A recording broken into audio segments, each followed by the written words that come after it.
Nakakatawa si girl.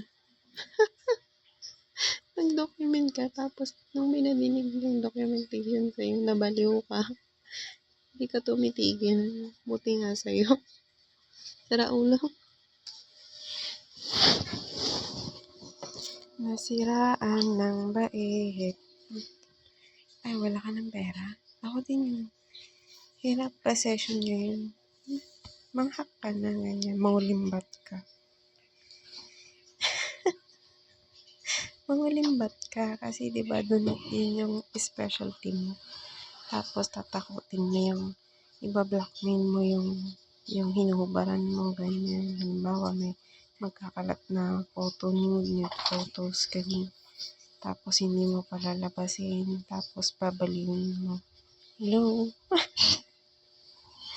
Girl lang. Mas baliw ako sa'yo.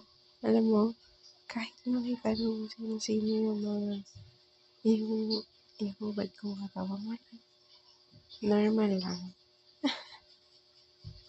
Pero hindi ibig sabihin na hindi ko papatulan yung panggagago mo. Ganyan.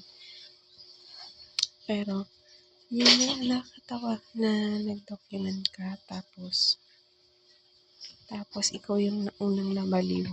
May tayo dyan, walip ko. Yung unang nabaliw mo.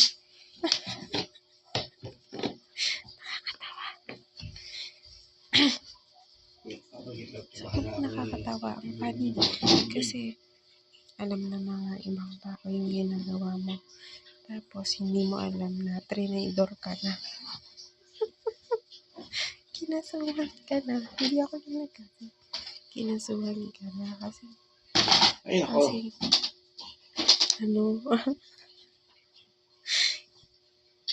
kasi tatanga-tanga ka. Stupid. Ayun, nasa'yo kasi magkakalagar lang. Tapos, ang ginagawa mo, wala kang sinisino ganyan. Ang tingin sa'yo, nababaliw na.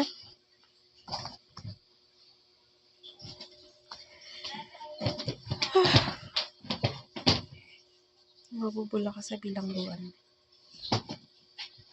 Sabi na, kabahala pag andyan yung magamit ko. Hindi ka alo-alo.